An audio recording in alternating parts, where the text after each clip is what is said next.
We want justice. একটা দর্শকদের ঠাঁই নাই আমার সোনার বাংলায়। সারা বাংলাদেশে বিভিন্ন পর্যায়ে দর্শক বেড়ে গেছে এবং এই দর্শকদের কারণে আমাদের যে সকল মা বোনেরা আছে কেউ নিরাপদ না।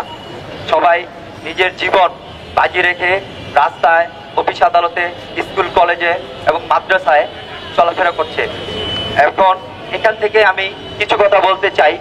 আমাদের বর্তমান যে সরকার, বর্তমান যে উপদেষ্টা, ওনার কাছে কিছু দাবি আমাদের।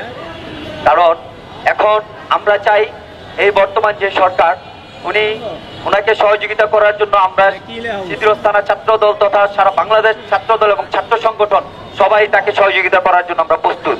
আমাদের যে সকল মা বোনেরা আছে তাদের নিরাপত্তা নিশ্চিত করতে হবে এবং আমরা বলে দিতে চাই, যদি আমাদের মা বোনের কোনো নিরাপত্তা নিশ্চিত না হয় তাহলে আমরা অতি দ্রুত আবার রাজপথে নেমে আসবো। কারণ যেইভাবে স্বৈরাচার সরকার পতন হয়েছে, আমরা সেইভাবে আবার রাজপথে নেমে আসবো আমাদের মা বোনের ইজ্জত বাঁচানোর জন্য। নরসিংদীতে এক 5 বছরের শিশুকে ধর্ষণ করা হয়েছে। এর প্রতিবাদে আজকে আমাদের এই মানববন্ধন। আমরা স্পষ্ট ভাষায় বলতে চাই যে দর্শকের 21 দিনের মধ্যে বিচার কাজ শেষ করতে হবে। যদি বিচার কাজ শেষ না করেন এই দেশের ছাত্র সমাজের দাঁত ভাঙা জবাব দিবে। বর্তমানে দেখা যায় যে ধর্ষণের পরিমাণ এত পরিমাণে বৃদ্ধি পেয়েছে যা একটি দেশের ধ্বংসের জন্য দায়ী। যদি ধর্ষণের বিচার সুনিশ্চিত না করা হয় তাহলে দিন দিন এর পরিমাণ আরো বৃদ্ধি পাবে। ধর্ষণ এমন একটা জিনিস যার মূল কারণ হচ্ছে পর্নোগ্রাফি।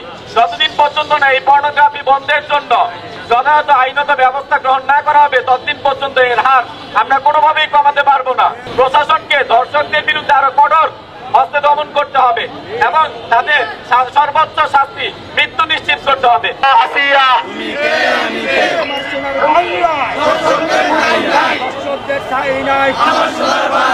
আমার সোনার বাংলায় দর্শকদের ঠাঁই নাই আমার সোনার Bangla. Action action direct action, ছাত্র সমাজের action direct action, direct action.